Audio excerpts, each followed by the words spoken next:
Allez, bonsoir à tous, petite vidéo du soir, hein. Je vais partager tout ça parce que c'est vraiment intéressant. Donc nous on va s'intéresser à ça, hein.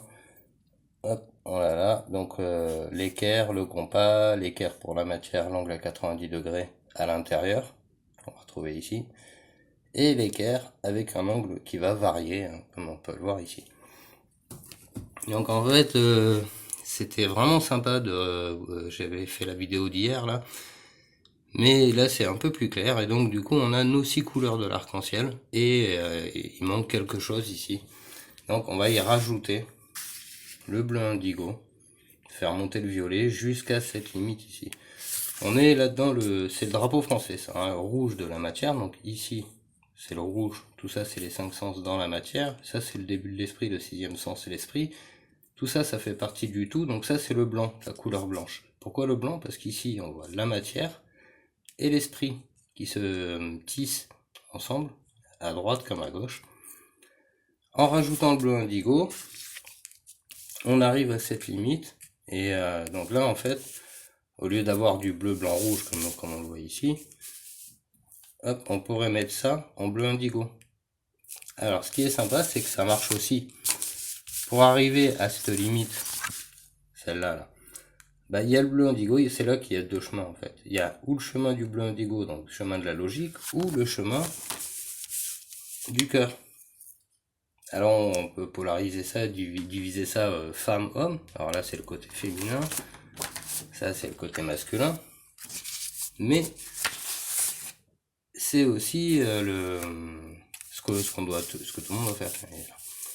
Voilà, donc on les a là. Donc le chemin par le bleu indigo, donc ce qui fait la 7e couleur, qui permet de faire tous ces calculs. Le chemin par le rose, qui pareil devient la 7e couleur, qui permet de faire tous ces calculs.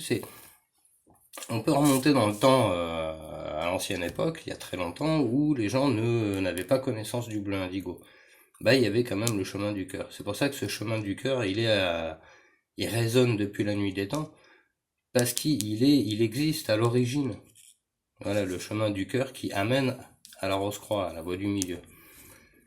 Quand on passe des siècles et des siècles sans appliquer ça, on arrive à créer de la technologie. La technologie, c'est la découverte du bleu indigo.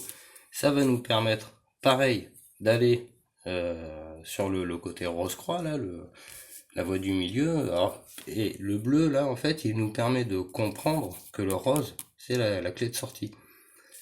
Là, c'est plutôt l'application du rose et c'est la clé de sortie aussi. Donc, est-ce qu'il y en a un qui va avant l'autre? Non, apparemment les deux sont importants. Alors on peut les matérialiser comme ça, donc réunir ces deux dessins en ce dessin-là. Donc là, le côté droit, il y a le bleu indigo, et le côté gauche, il y a le cœur, la voie du cœur, le rose. Mais donc on va pouvoir additionner en fait ces deux-là pour arriver à la bonne clé, hein, la clé de sortie, ça, où le bleu indigo il passe des deux côtés, le rose passe des deux côtés, enfin le violet il monte d'un étage et le rose passe des deux côtés. Ça va nous amener à ce petit truc là qui est au dessus. Donc si on reprend ça, on va le faire comme ça.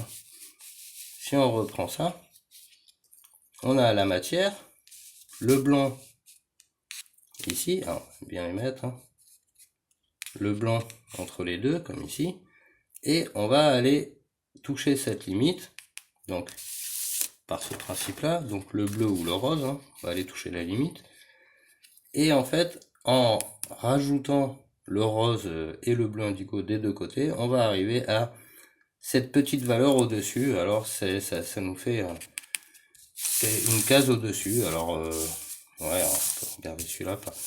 Voilà, ici on a le rouge, le blanc, le tout, le bleu, l'esprit. Donc là il y a bien la matière, là il y a bien l'esprit, là c'est bien le tout, la matière et l'esprit ensemble, qui symbolisait, c'est le principe du tressage.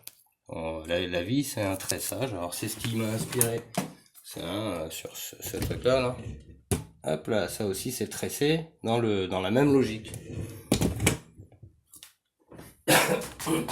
Alors, Et une fois qu'on est là, alors on peut revenir sur le dessin d'avant, celui-là, et on peut définir par du principe de dualité. Donc ça c'est encore bien plus loin hein, quand on remet ça. Non, lui il va de l'autre côté. Donc on a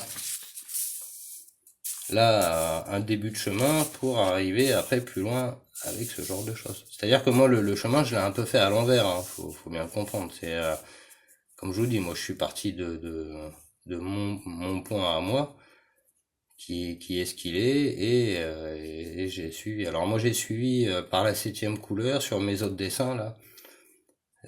Bah c'est bon aussi, hein, mais il fallait arriver à comprendre en fait bien qu'il y avait deux chemins, voilà, celui de gauche, celui de droit, on pouvait aussi le matérialiser là-dedans.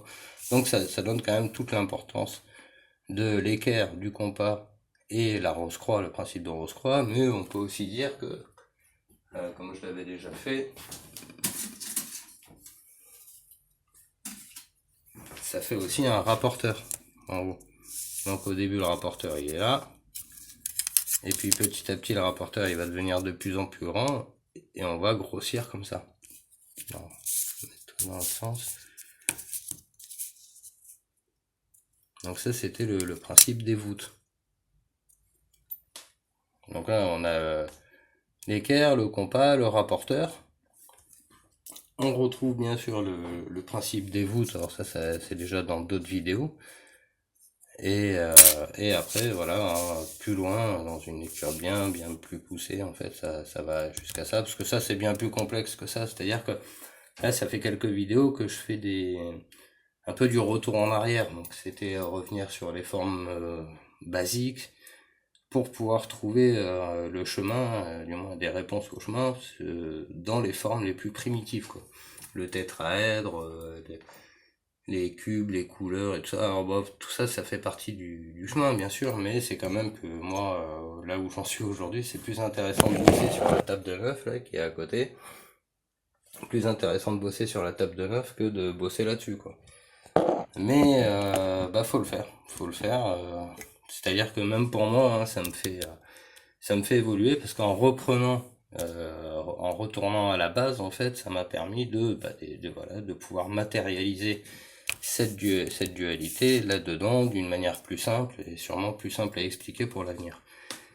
Maintenant, dans quel sens il va falloir mettre ça? Il va falloir trouver une chronologie. Donc, ça paraît logique que je vais pas expliquer ça avant ça. Ça paraît être un peu compliqué.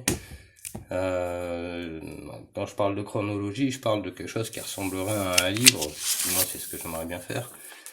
Ou du moins, ce que j'essaye de faire, on va dire pour le moment, c'est d'arriver à trouver une chronologie qui soit irréfutable, là où il n'y a pas besoin de discuter pendant 100 000 ans. Les choses se comprennent de par elles-mêmes. Un peu au même titre que ça. Un peu au même titre que ça, où là on a les 6 couleurs d'arc-en-ciel, le volume, donc ça fait matière, âme, esprit. Et quand on va après plus loin, bah, on va comprendre que bah, y a bien un chemin, il y a bien une clé de sortie, donc c'est matière, âme, esprit, donc bleu, blanc, rouge, masculin, le tout féminin. Ça c'est le plus, ça c'est le moins, le bleu, le moins. Et en fait, bah, il y a quelque chose encore au-dessus. Alors ce serait l'équivalent en fait du carré transparent. C'est-à-dire il n'y a plus de couleur là-haut. Il y a le rose qui permet d'y aller, mais là on est dans le domaine de l'immatériel. Donc on a matière, le tout et l'esprit. Donc on peut dire aussi que bah, ça c'est l'esprit dans la matière. Ça c'est l'esprit hors matérialité qui va exister, coexister en fait dans une autre, alors c'est pas un univers pareil parce qu'on n'est pas dans le domaine de la matière. Donc effectivement, les choses à ce niveau-là ne peuvent pas s'exprimer à travers des cordes vocales, ni de la musique, ni quoi que ce soit. On a matière, esprit dans la matière, ça c'est ce qui nous permet de fabriquer, de construire des choses. On réfléchit de par l'esprit, donc on a matière, âme, esprit, matière, le tout, l'esprit dans la matière, et l'esprit au-dessus de la matière qui lui-même fait partie de quelque chose de plus. Alors quand on arrive à cette valeur là, c'est-à-dire unifier cette dualité et envelopper tout ça par le rose, la couleur de l'amour, bah ça va nous donner comme une clé de sortie, hein, c'est ce petit triangle en fait, hein. Voilà, ce petit triangle là-haut, qui va nous matérialiser, nous permettre, du moins, de matérialiser ce qui est immatériel, ce qui est là-haut. C'est pour ça que je dis c'est l'équivalent du cube transparent, parce que le cube transparent, c'est ce qu'il représente en fait, hein. Il représente ce qui est pas matérialisable. On peut le retrouver ici, et là il est au milieu, hop, là c'est sur les côtés, donc ça c'est en mode inversé. On peut le retrouver là sur la pyramide, ça c'est le blanc, les couleurs. Donc voilà, c'est encore une manière de matérialiser toujours l'immatériel dans la matière.